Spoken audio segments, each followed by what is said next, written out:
welcome back to my channel. In last video we have already finished the chapter 2, force and laws of motion, and today we will start the new chapter and the third chapter of physics of class 9th, which is gravitation. So class 9th we have already discussed motion. We have done the section of numericals of motion. तो class 9 जिसने नहीं किया हुआ है, videos को नहीं देखा है, तो वीडियो चैनल्स में जाइए, वहाँ प्ले लिस्ट में आपको चैनल्स का पूरा अलग से लिस्ट मिल जाएगा। वहाँ पर फर्स्ट चैप्टर के सारे टॉपिक्स हैं, न्यूमेरिकल सेक्शन के वीडियोस हैं, उसको देखिए, कॉपी में कीजिए। सेकेंड चैप्टर का देखिए, सेकेंड चैप्टर का अलग प्ले लिस्ट में अलग लिस्ट है, उसका नेमिंग है, वहाँ पे अलग चीज़ बना हुआ है, सारे वीडियोस के अंदर आपको मिल जाएंगे, वहाँ देखिए। Now class 9 we will start today the new chapter of the physics, which is gravitation.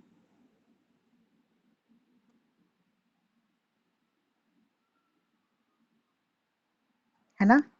चलिए स्टार्ट करते ग्रेविटेशन। जैसे ही मैं बोलता हूँ ग्रेविटेशन, तो सबके दिमाग में एक ही चीज आ रही होगी, वो क्या है? ग्रेविटी। सही है। ग्रेविटी क्या होता है? तो ये सभी को पता है, that is the force which pull ourselves और एनी ऑब्जेक्ट टुवर्ड्स अर्थ।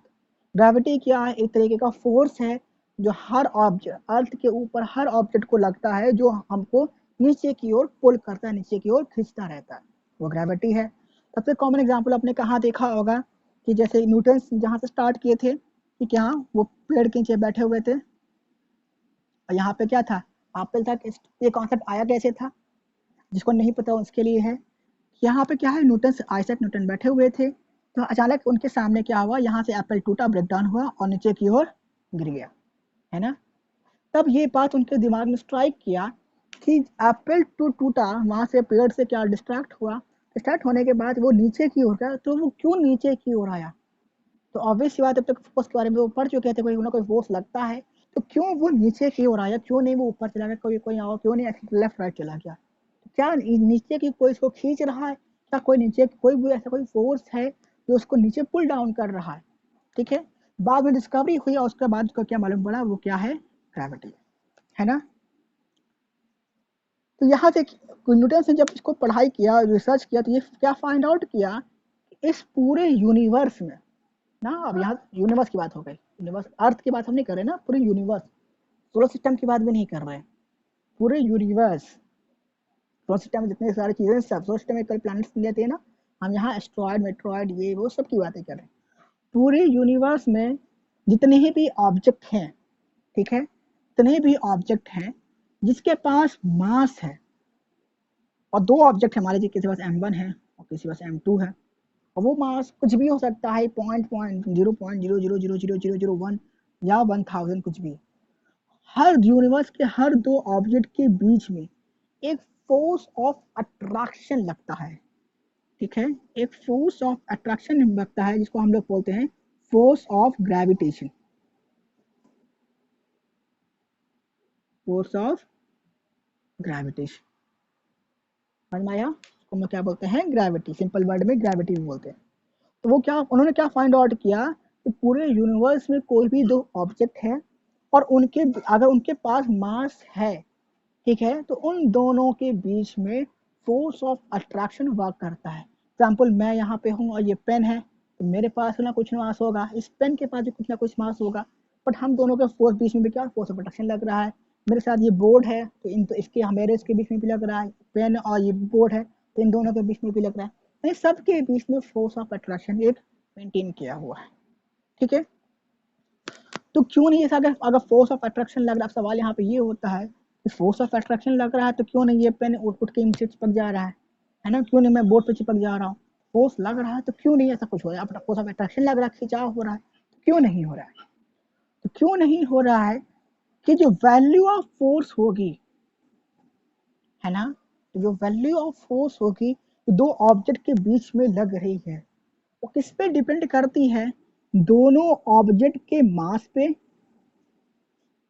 मतलब m1 और m2 पे, एंड इन दोनों के बीच के डिस्टेंस पे, मतलब डिस्टेंस मान लेते हैं r, यहाँ पे किस पे? डिस्टेंस पे। तो अगर अगर फोर्स की वैल्यू बहुत ज़्यादा होगी, सिंपल वर्ड में कह सकते हैं कि अगर किस पे डिपेंड करती है, दोनों के मास पे है कि मास अगर बहुत ही ज़्यादा कम है तो दोनों के बीच में जो फोर्स होगा वो बहुत ही ज़्यादा स्मॉल लग रहा है, मान लीजिए अनमेजरेबल अनएग्जिबल फोर्स लग रहा है, उसको मेजर नहीं कर सकते। ठीक है, तो इसी सारे चीज़ों को जब न्यूटन ने एक्सपेरिमेंट किया, सब कुछ किया, तो उसके बाद उन्होंने एक लॉ बनाया। ठीक है, उस लॉ को हम लोग क्या बोलते हैं, यूनिवर्सल लॉ ऑफ ग्रेविटेशन,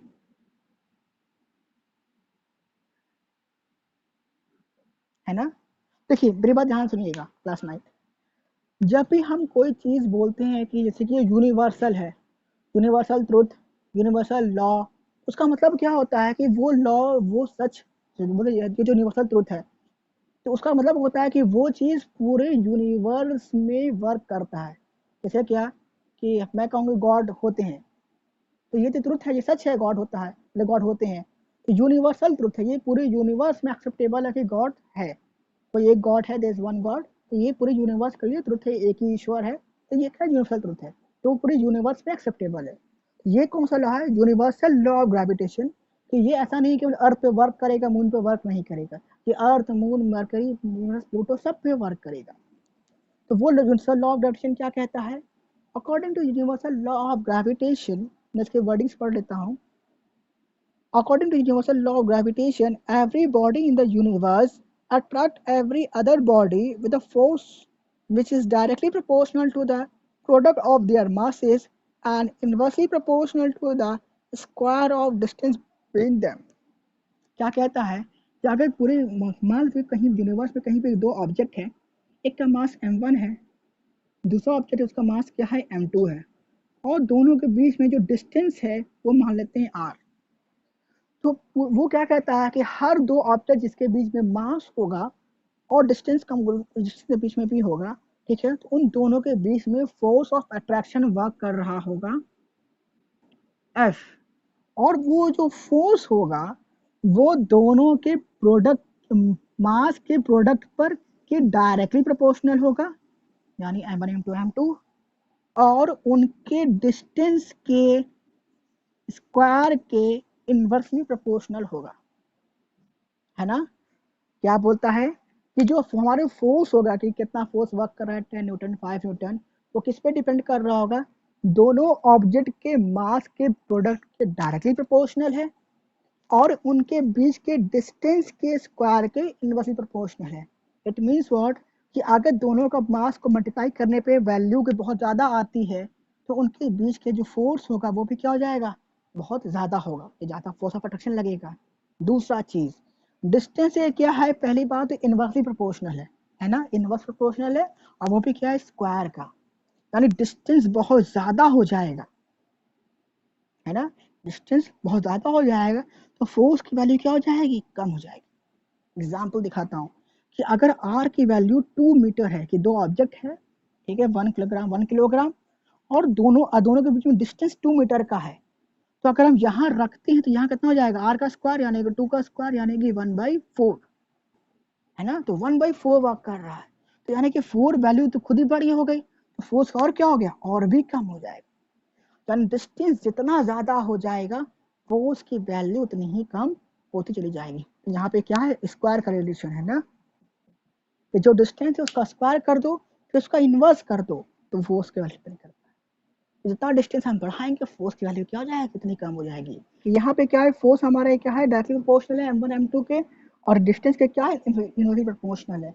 तो अगर हम चाहे तो इन दोनों को कंबाइन कर दें, तो इसको ऐसे लिख सकते हैं, f is proportional to m1 m2 upon r का स्क्वायर, है ना। और ये चीज हम लोग पहले भी पढ़ चुके हैं क्लास सेकंड चैप्टर में, कि whenever we have to remove the proportional sign there must be a proportional constant, वहां पे क्या आएगा, proportional constant आएगा, तो यहाँ पे क्या आ जाएगा, या करेंगे तो यहाँ पे कौन सा कांस्टेंट आ जाएगा, कैपिटल जी, है ना। यहाँ पे हम लोग पढ़ चुके हैं, इसको हम लोग क्या बोलते हैं, तरीके से बोलते हैं ग्रेविटी, और वो जो ग्रेविटी होती है वो होती है स्मॉल जी, और यहाँ पे जो कांस्टेंट आएगा वो क्या आएगा, capital G, m1 m2 upon r का स्क्वायर, और इस कैपिटल जी को हम लोग क्या बोलते हैं? हम लोग इस कैपिटल जी को बोलते हैं क्या? यूनिवर्सल ग्रेविटेशनल कांस्टेंट, है ना? डिफरेंस है, क्या डिफरेंस है? ये क्या ग्रेविटी क्या है, स्मॉल जी है, ये एक तरीका क्या है, एक तरीका फोर्स है, एक तरीका क्या एक्सीलरेशन है। और यहाँ पे जो कैपिटल जी है वो हमारा क्या है, एक तरीका कांस्टेंट है। वो हमारा क्या है, कांस्टेंट है। कांस्टेंट यानी कि क्या, एक फिक्स वैल्यू। तो फिक्स वैल्यू तो कांस्टेंट है, फिक्स वैल्यू है, इसकी कोई ना कोई वैल्यू भी होनी चाहिए। तो इसकी वैल्यू क्या होती है, जी की वैल्यू होती है 6.67 इंटू 10⁻⁻11 न्यूटन मीटर स्क्वायर पर केजी का स्क्वायर, है ना? क्या होती है 6.67 10⁻⁻11 न्यूटन मीटर को स्क्वायर पर केजी का स्क्वायर। तो किसकी वैल्यू होती है, कैपिटल जी की वैल्यू होती है। अब सवाल यहाँ पे ये होता है कि सर कैसे मालूम पड़े किसकी वैल्यू ये कैसी हो गई और इसकी एसआई यूनिट ये कैसे हो गई, है ना? और मैं आपको ये बता दे रहा हूँ क्लास 9 कि बहुत ही इंपॉर्टेंट है इसके वैल्यू को याद रखना। ये कभी वैल्यू कहीं बदलती नहीं, कहीं चेंज नहीं होती है। तो ये क्या है, कांस्टेंट एक फिक्स वैल्यू है। तो पूरे यूनिवर्स में हम किसी के बीच में भी अप्लाई कर रहे हो, अर्थ और सन के बीच में अप्लाई कर रहे हो, दो मास हो गए M1 M2, सन और प्लूटो के बीच में, सन और मर्क्यूरी के बीच में, या अर्थ के बीच में, या मून के बीच, किसी के बीच में अप्लाई कर रहे हैं, उन सब जगह पे जी की वैल्यू क्या आप रखेंगे 6.67 10⁻11 न्यूटन मीटर स्क्वायर पर केजी का, पर यहाँ पे पर होगा पर केजी का स्क्वायर, है ना? और ये जी हमारा क्या है, ग्रेविटी है।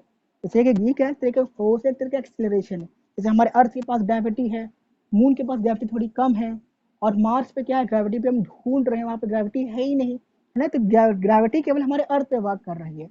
और ये क्या है, जो एक कांस्टेंट वैल्यू है, और जो वैल्यू क्या है, हमारी हर जगह पे वैल्यू यही सेम होती है पूरे यूनिवर्स में।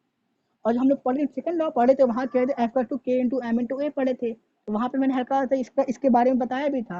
और के की वहाँ पे वैल्यू क्या थी, 1 थी। तो 1 थी तो 1 से मल्टीप्लाई करें तो कोई फर्क नहीं पड़ेगा, एफ टू एम ए आ जा रहा था। तो यहाँ पे कोई 1 वैल्यू नहीं है, कुछ और वैल्यू है, ठीक है? तो अब हम बात कर लेते हैं कि ये वैल्यू कैसे आ गई और इसकी एसआई यूनिट ये कैसे आ गई। पहले हम लोग क्या पढ़ेंगे कि इसकी एसआई यूनिट ये कैसे आ गई। तो देखिए फॉर्मूला हमारे पास क्या बन के आ गया, F is equals to capital G m1 into m2 upon R का स्क्वायर, है ना? तो चलिए जी की निकालनी है, एसआई यूनिट की बात कर रहे हैं हम लोग, इसकी बात कर रहे हैं एसआई यूनिट की। तो फोर्स की एसआई यूनिट क्या होती है, न्यूटन। कैपिटल जी हमको निकालना ही है। मास किस में होता है, केजी। तो ये वाला किस में हो जाएगा, केजी। ये किस में हो जाएगा, मीटर का स्क्वायर, क्योंकि आर का स्क्वायर है। तो सॉल्व करते हैं तो ये इधर चला जाएगा, तो क्या हो जाएगा, न्यूटन मीटर का square is equal to G into K G का स्क्वायर, के जी इंटू के जी का स्क्वायर। तो ये जब इधर नीचे आ जाएगा तो क्या हो जाएगा, न्यूटन मीटर का स्क्वायर पर के जी का स्क्वायर। ये हो गई कैपिटल जी की वैल्यू। वैल्यू क्या मतलब एसआई यूनिट, है ना? अब बात आ जाती है कि ये वैल्यू कैसे मालूम पड़ गई, कि हमको ये वैल्यू कैसे मालूम पड़ गई। तो फिर देखो ये जो वैल्यू होती है ना, ये जो एक्सपेरिमेंटल वैल्यू होती है, एक्सपेरिमेंट करके फाइंड आउट किया जाता है। न्यूटन्स ने क्या किया, दो गोल्ड की बॉल लिया, सोने की बॉल, ठीक है, एयू, उसका मास क्या ले लिया, 1 kg। क्या मास क्या लिया, 1 kg, और दोनों को एक पर्टिकुलर डिस्टेंस पर रखा, ये भी क्या है, एयू गोल्ड की है, मास क्या ले लिया, 1 kg। और दोनों के बीच में डिस्टेंस क्या रखा, आर की वैल्यू क्या रखा, 1 मीटर, ठीक है? तो आर की वैल्यू क्या रखा, 1 रखा। देखो ये 1 मीटर हो गया, ये 1 मीटर हो, ये 1 kg हो गया, ये 1 kg हो गया, और ये डिस्टेंस क्या हो गया हमारा का, 1 kg का, ये 1 मीटर का हो गया, ठीक है? तो क्या न्यूटन ने क्या एक्सपेरिमेंट करके ये फाइंड आउट किया कि इन दोनों में जो फोर्स लग रहा है वो वैल्यू क्या हो गई। तो फोर्स की वैल्यू जो यहाँ पे जो लग रही है उसने क्या फाइंड आउट किया, तो 6.67 आया, एक्सपेरिमेंट करके फाइंड आउट किया। तो जब देखो एफ की वैल्यू बात कर लेते हैं, अगर यहाँ सब कुछ रखते हैं, है ना? तो एफ की वैल्यू क्या फाइंड आउट किया, 6.67 इंटू 10⁻11, एफ की निकाला, फोर्स न्यूटन वर्क कर रहा है, जी, ठीक है? और मास लिया पहले वाले का 1 kg, दूसरे का भी लिया 1 kg, है ना? और डिस्टेंस कितना लिया, 1 का स्क्वायर। तो सब कुछ 1 1 1 ले लिया, और फोर्स इसने निकाल चुका था पहले से, एम इंटू ए फॉर्मूला इस्तेमाल करके, एक्सपेरिमेंट करके और बहुत तरीके से, तो इतनी वैल्यू निकल के उसके पास आ रही है। तो यहाँ से क्या मालूम लगा, ये मास दोनों 1 kg हो गया, तो एफ क्या होगा, जी के बराबर हो गया, यानी जी की वैल्यू यहाँ से क्या निकल गई, 6.67 10⁻11। है ना? ये बात कुछ समझ में आ गई? चलिए, और मैंने ये चीज़ अगर सेकंड लॉ में अगर ध्यान से पढ़ा हो, तो मैंने बताया भी था कि एग्जांपल लेके कि जो हमारा वेट मशीन होता है, तराजू वगैरह होता है, तो हम कांस्टेंट क्यों कैसे आता है? जब हम प्रोपोर्शन रिमूव करेंगे तो वहाँ पे कांस्टेंट आता है, तो क्यों आता है? ठीक है? तो ये सारी बातें हो गई यूनिवर्सल लॉ ऑफ ग्रेविटेशन की।